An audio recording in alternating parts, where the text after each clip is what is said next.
Kawan-kawan yang dikasihi oleh Allah sekalian, Nabi Yusuf alaihissalam adalah anak kepada Nabi Yaqub alaihissalam. Baginda adalah di antara salah seorang Rasul yang mulia yang dipilih oleh Allah di antara para hamba-Nya sebagaimana firman Allah bermaksud. Sesungguhnya Yusuf itu termasuk hamba-hamba kami yang terpilih. Surah Yusuf ayat 24. Nabi Yaqub alaihissalam sangat menyayangi Nabi Yusuf alaihissalam. Ini telah menimbulkan rasa iri hati dan dengki di antara adik-beradiknya yang lain. Lalu mereka sepakat untuk membuang Nabi Yusuf ke dalam telaga dan meninggalkannya di situ.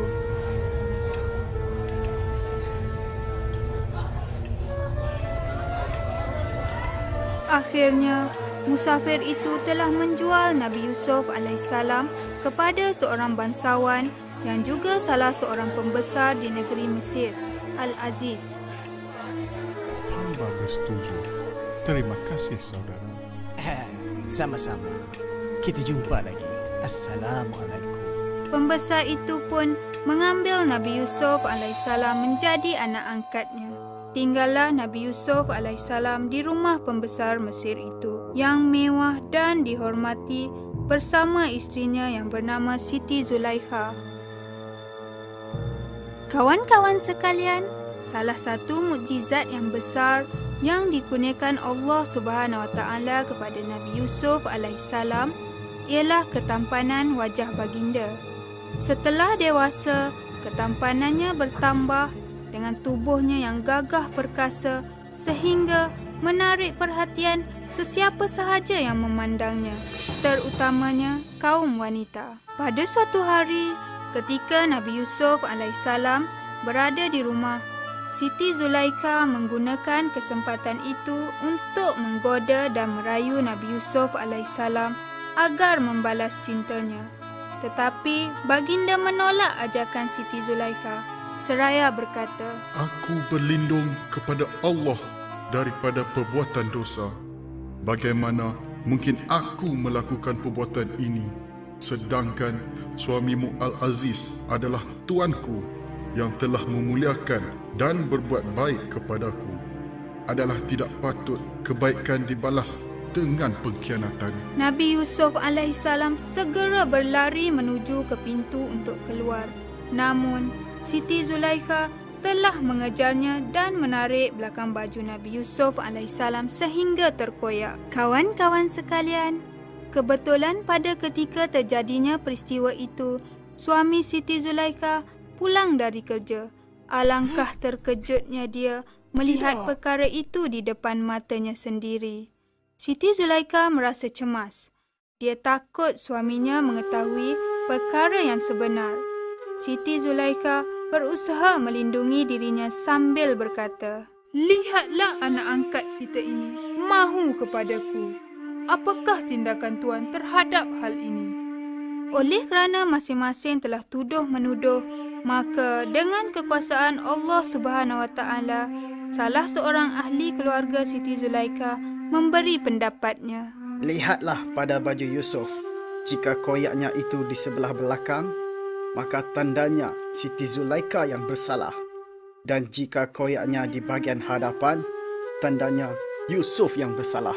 Setelah Al-Aziz melihat bahawa yang koyak itu adalah baju Nabi Yusuf alaihissalam di bahagian belakang, maka jelaslah bahawa Nabi Yusuf alaihissalam tidak bersalah.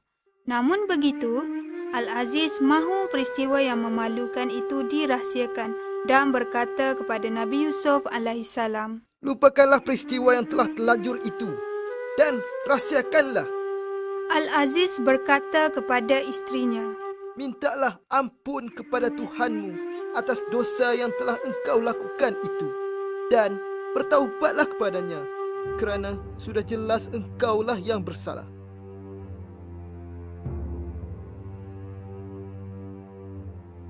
Alangkah ganjilnya, seorang isteri bangsawan jatuh cinta kepada orang bawahannya. Persoalan dan umpatan para wanita itu telah sampai ke pengetahuan Siti Zulaikha.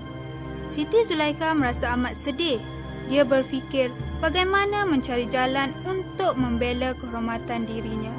Akhirnya, Siti Zulaikha mengundang teman-temannya dan isteri-isteri pembesar yang lain agar datang ke rumahnya untuk jamuan makan. Makanan yang dihidangkan kali ini bukanlah makanan biasa, tetapi buah-buahan yang perlu dikupas dengan pisau. Setiap tetamu diberikan sebilah pisau. Siti Zulaikha mengarahkan Nabi Yusuf alaihissalam melintasi wanita-wanita itu sambil menghidangkan minuman. Tetamu-tetamu wanita terpegun melihat ketampanan Nabi Yusuf alaihissalam.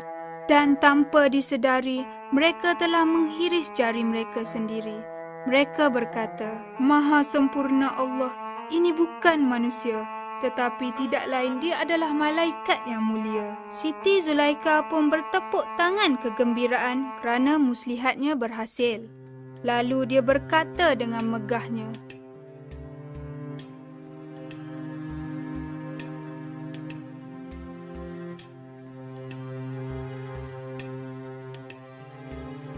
"Kawan-kawan sekalian, melihat keadaan sedemikian, Nabi Yusuf alaihissalam berdoa ke hadrat Allah memohon kekuatan dengan katanya seperti dalam firman Allah Subhanahu wa taala dalam surah Yusuf ayat 33. Wahai Tuhanku, masuk penjara itu lebih aku suka daripada menurut pujukan mereka. Jika tidak, engkau hindarkanlah daripada tipu daya mereka. Nescaya cenderunglah hatiku kepada mereka, sehingga aku masuk golongan orang-orang yang tidak berilmu." Semasa Nabi Yusuf alaihissalam berada di dalam penjara, baginda telah mentafsir mimpi dua orang pelayan raja, Nabo dan Malhab, yang dipenjarakan kerana dituduh mencuba melakukan pembunuhan terhadap raja dengan racun. Kawan-kawan sekalian, pada suatu malam, raja telah bermimpi yang sangat aneh, sehingga baginda menjadi gelisah untuk mengetahui apakah erti mimpinya yang aneh itu. Kisah ini disebutkan di dalam Al-Quran dalam surah Yusuf ayat 43 hingga 49 seperti berikut. Pada suatu hari, berkata Raja Mesir, "Sesungguhnya aku melihat di dalam mimpi seolah-olah ada 7 ekor sapi yang gemuk, badannya dimakan oleh 7 ekor sapi yang kurus. Begitu juga aku melihat 7 tangkai gandum yang hijau dan 7 tangkai gandum yang kering.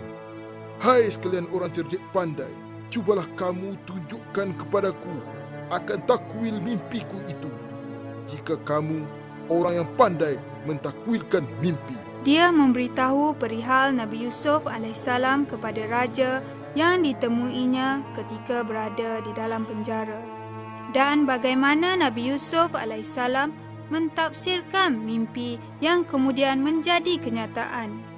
Mendengar kata-kata pelayan minuman itu, raja bersetuju untuk memberi peluang kepada Nabi Yusuf alaihissalam mentafsirkan mimpinya. Maka pergilah Nabo berjumpa Nabi Yusuf alaihissalam di dalam penjara.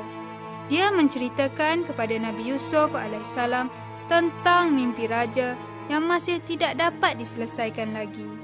Dengan segera, Nabi Yusuf alaihissalam mentafsirkan mimpi raja itu, bahkan sekaligus memberi jalan penyelesaiannya. Berkata Nabi Yusuf alaihissalam kepada pelayan raja itu, seperti yang dinyatakan di dalam surah Yusuf ayat 47 hingga 49. Mesir akan mengalami masa subur selama 7 tahun. Kamu sekalian harus mempergunakannya untuk bercucuk tanam sebagaimana biasa. Kemudian akan datang musim kemarau selama 7 tahun pula. Oleh itu, hasil tanaman pada musim subur itu harus disimpan semuanya, kecuali yang dipakai untuk memenuhi keperluan hidup sehari-hari, sehingga ada simpanan untuk mencukupi keperluan makan pada musim kemarau nanti. Simpanan itu pula sangat sedikit untuk menutupi keperluan kalian. Jika terdapat sisa, hanya cukup sebagai benih musim tanaman berikutnya.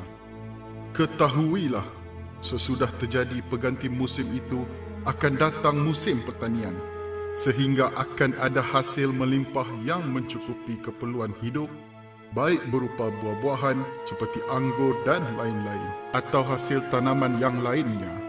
Nabi Yusuf alaihissalam dibebaskan dari penjara.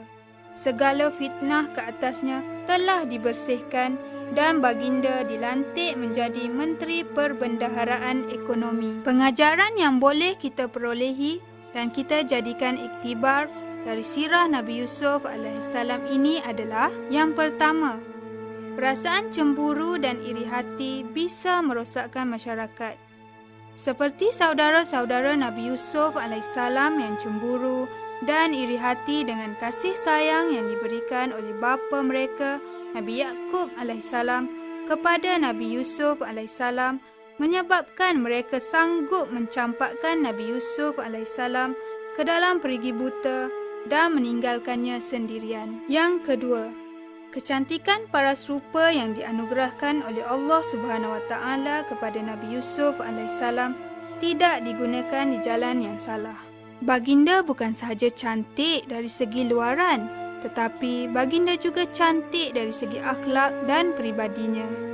Baginda menolak ajakan wanita-wanita yang tergoda dengan ketampanannya, dengan rela memilih penjara dari memilih kemurkaan Allah Subhanahu Wa Taala padanya. Namun, akhirnya baginda dibebaskan dan dilantik menjadi menteri. Itulah berkat keimanan dan ketakwaan baginda kepada penciptanya, yakni Allah yang Maha Esa.